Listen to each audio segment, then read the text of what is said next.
Selamat datang di Indonesia hari ini, sebuah negara di mana gedung sekolah bukan lagi tempat edukasi, tapi sudah beralih fungsi menjadi tempat audisi. Menurut keyakinan saya. Tapi ini bukan semata asumsi yang membabi buta. Saya akan jelasin dari mana saya dapat keyakinan tersebut. Kalau kamu cek media sosial sekarang, khususnya wajah-wajah pendidikan kita, batas antara lembaga pendidikan sama manajemen artis itu udah setipis tisu. Ya estetik sih, tapi 3 kali 7. 24. Salah. 32. Salah. Enggak, 22. Salah. Pas, Pak. 5 kali 4. 5 kali 4, 24. Salah. 23. Salah. otaknya kosong. Ini yang disebut validation addiction, atau kecanduan validasi. Jadi di psikologi ada yang namanya dopamine hit. Tiap kali si murid dan guru ini ngonten joget-joget, terus yang nonton rame, otak mereka ngelepasin dopamin yang bikin nagih. Saking candunya dapat like, share, dan masuk FYP, mereka sampai lupa kalau ada yang namanya marwah, kehormatan, harga diri, martabat yang harus dijaga. Saya jadi curiga apa pejabat-pejabat yang joget-joget itu dulu masa kecilnya dimulai dari hal-hal yang kayak gini. Saya nemu video dan kaget banget ngelihat betapa jauhnya masa SD saya sama anak-anak SD zaman sekarang. Ini bocah bukannya diajarin cara bernalar dan berlogika, malah disuruh joget-joget depan banyak orang. Which is kayaknya nggak mungkin inisiatif dia sendiri kan. Pasti ada arahan dan persetujuan guru-gurunya gitu. Mana bocahnya buat laki-laki nggak gini? Ya elah, jangan kaku ngapa bang, itu kan lucu-lucuan aja buat hiburan. Kan juga bentuk pemasaran biar sekolahnya terkenal. Nah ini masalahnya. Logika itu sekarang udah nggak logis. Bukankah lucu nggak harus bego? Panji lucu nggak bego? Radit lucu nggak bego? Ya walaupun ada yang lucu dan... Saya nyari-nyari di mana ini jawabannya. Tapi maksudnya, masih ada kan cara lain buat deket sama murid? Buat bikin suasana nyaman dengan cara yang lebih berpendidikan. Sekarang kayak seolah nunjukin moral nggak lebih penting daripada viral. Viral udah kayak standar kesuksesan baru. Viral sama dengan sukses. Dunia pendidikan kita lagi ngadepin penyakit serius, di mana penorehan prestasi sudah digantikan oleh perburuan validasi. Masih ingat video ini? Setahun tuh 12 bulan. Kalau 2 tahun berapa bulan?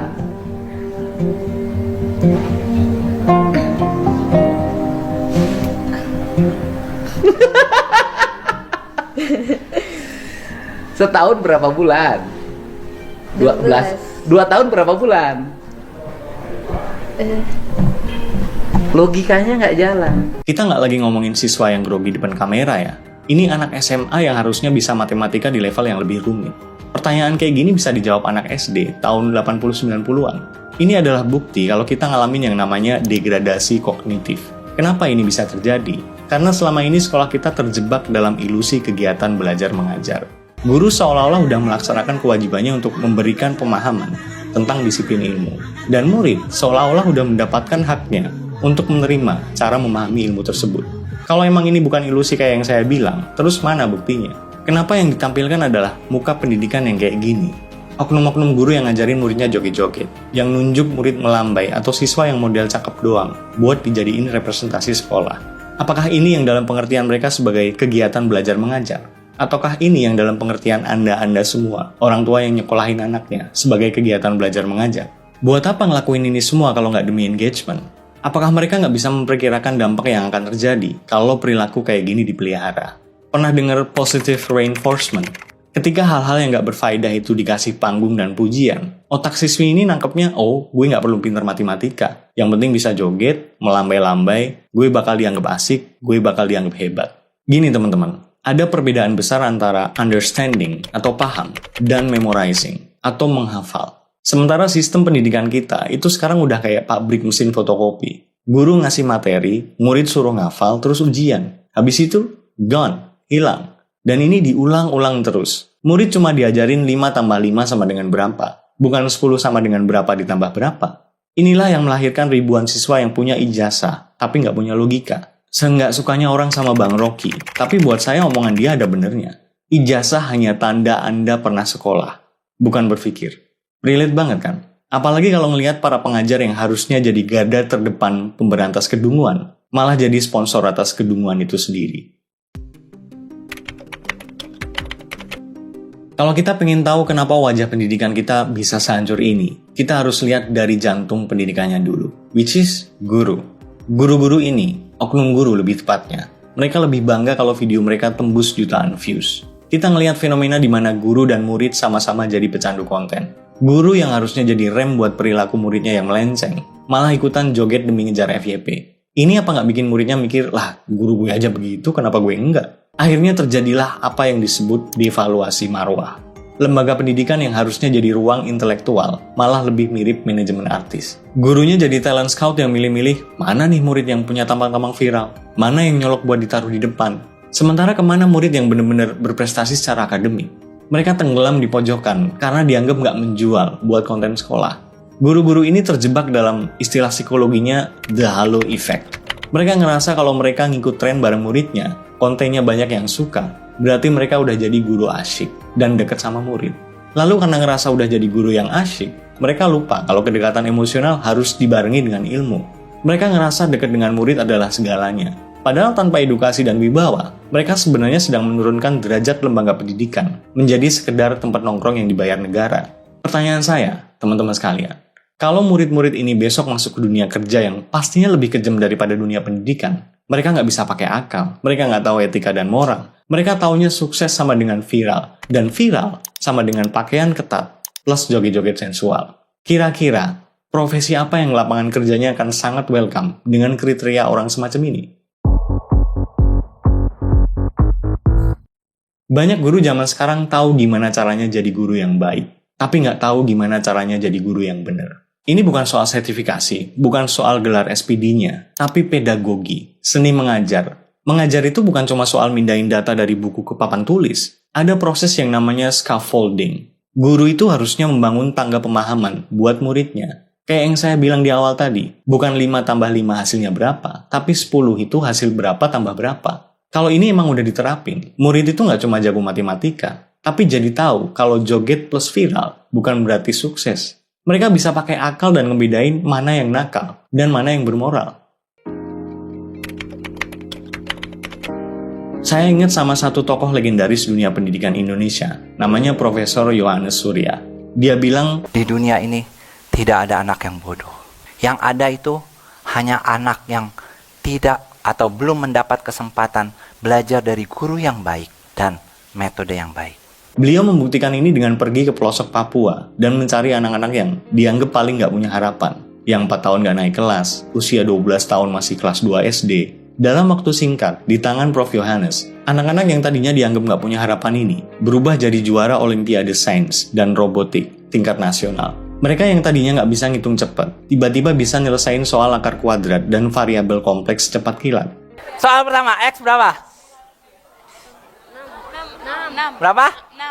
6. Kita lihat jawabannya. Iya. Beliau tahu kalau otak manusia itu plastis, bisa dibentuk, asalkan pengajarnya punya metode. Jadi kalau kamu ngelihat ada murid SMA yang nggak bisa matematika, atau nggak tahu 2 tahun itu berapa bulan, jangan cuma ketawain muridnya, tanyain gurunya, selama ini di kelas mereka ngapain aja? Apakah mereka beneran mentransfer ilmu? Atau sebenarnya lagi ngebuktiin tuduhan kalau sekolah itu scam? Mereka meluluskan anak-anak ini dengan ilmu akademis yang nol, cuma karena lebih sibuk ngurusin koreografi perpisahan daripada kurikulum pendidikan. Tapi disclaimer dulu ya, saya nggak punya niat buruk dan nggak bermaksud jahat ke siapapun. Ini murni keresahan pribadi sebagai orang tua, mantan siswa, warga negara yang masih waras dan ngerasa cemas dengan kualitas pendidikan bangsa ini. Guru yang saya maksud di video ini hanya oknum tertentu, bukan guru se-Indonesia, bukan guru secara general. Saya yakin masih banyak kok guru yang memang kompeten di luar sana. Sekali lagi, yang saya maksud adalah oknum guru. Jangan dipotong-potong nih. Kalau kebetulan kamu guru dan tersinggung sama konten ini, baguslah. Saya nggak akan minta maaf. Kamu yang harusnya minta maaf. Bukan ke saya, tapi ke mereka. Generasi-generasi penerus bangsa ini. Anak-anak kami, adik-adik kami, saudara-saudari kami. Kamu sebagai sosok yang seharusnya digugu dan ditiru, malah ngajarin dan nyontoin hal-hal yang memalukan buat wajah pendidikan. Bayangin betapa ngerinya masa depan bangsa kita kalau yang kayak gini ini dibudayakan. Kita akan melahirkan sebuah generasi yang mungkin pinter joget, jago ngedit, tapi tolol secara logika dan nol secara etika. Emang kamu mau jadi orang tua yang udah kerja keras banting tulang buat nyekolahin anak dengan harapan dia terdidik logika dan moralnya? Tahu-tahu anakmu muncul joget-joget jadi figuran di konten TikTok gurunya? Atau parahnya lagi karena terinspirasi gurunya, anakmu ngikut joget-joget, terus rame komentar yang wah, ngeri lah. Atau jangan-jangan malah nggak kepikiran sampai ke situ? Guru beneran nggak sih? Coba jawab, 12 kali 2 berapa? Tahu nggak jawabannya? Kalau tahu, kenapa jawabannya itu? Ini orang ngomong doang. Dia nggak tahu apa. Murid itu butuh kenyamanan biar bisa belajar dan menyerap pelajaran dengan baik. Pelajaran yang mana? Yang joget-joget itu? Video yang tersebar di media sosial memperlihatkan 5 orang siswi sekolah dasar yang bergoyang erotis sambil disawer dan diteriaki oleh penonton. Apa yang nggak bisa hitung-hitungan itu?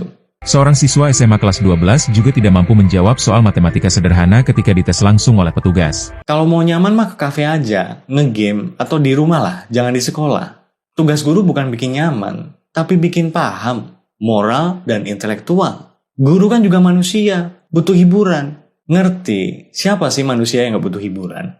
Tapi lihat-lihat juga dong. Saya nggak pernah tuh denger pilot joget-joget pas nerbangin pesawat. Atau dokter bedah ngonten TikTok pas operasi. Bayangin kalau ada beneran dan sepemikiran sama kamu.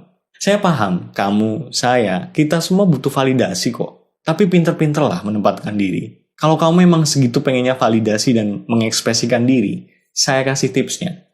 Copot seragammu. Karena itu adalah identitas profesimu. Selama kamu pakai itu, 1 kali 24 jam, kamu adalah wajah pendidikan negara ini. Kalau atribut-atribut itu udah kamu tanggalkan, mau cari validasi, mengekspresikan diri, cari kitab suci, terserahlah. Tapi tolonglah Pak Guru, Bu Guru, jagalah marwah pendidikan bangsa ini. Jadilah sosok yang memang pantas digugu dan ditiru.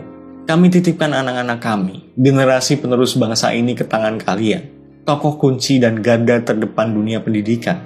Buat kamu para murid, adik-adikku sekalian, saya cuma pengen bilang, nanti kamu bakal nyesel di masa depan kalau ngebiarin ilmu akademismu nol cuma karena keasikannya scroll. Buktiin kalau nggak percaya. Anggap video ini adalah time kapsulmu. Komen di sini dan balik 10 tahun lagi. Ceritain apa yang kamu alami. Buat sekarang fokus pendidikan dulu. Tugasmu bukan cari viral. Tugasmu belajar pakai akal. Paham apa itu etika. Paham apa itu moral. Kalau nggak paham, kejar gurunya. Tanya sampai paham. Paksa mereka buat menjalankan tugas dan kewajiban mereka yang sebenarnya. Jangan mau kalau cuma dijadiin bahan konten. Oke? Ingat, nggak semua yang viral itu bermoral, dan nggak semua yang tenar itu benar. Kalau video ini bikin kamu ngerasa nggak nyaman, baguslah. Itu tanda nalarmu masih jalan. Silakan setuju, silakan tidak. Tapi kalau kamu ngerasa ada yang salah dengan arah pendidikan kita, then stop pretending that everything is alright. Get your shit straight. Thank you udah dengerin keresahan saya. Semoga bermanfaat ini. See ya.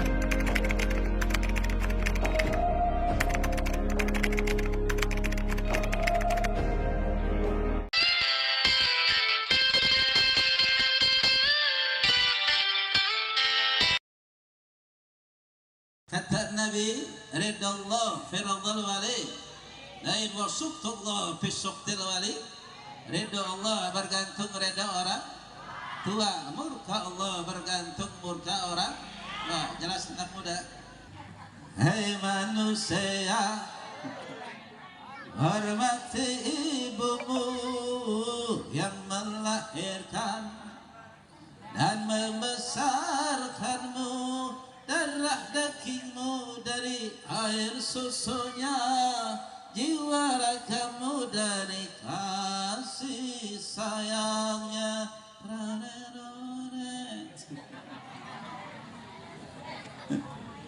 Bila kau sayang pada kasihmu, lebih sayanglah ibumu. Bila kau takut pada polisi, lebih takutlah. Keren.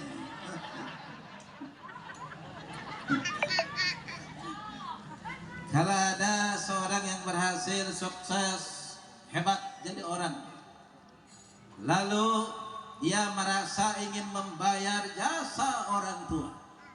Sebagai anak perlu kita ketahui bahwa hutang yang tidak bisa dilunasi di dunia ini adalah hutang anak kepada orang tua. Jelas anak?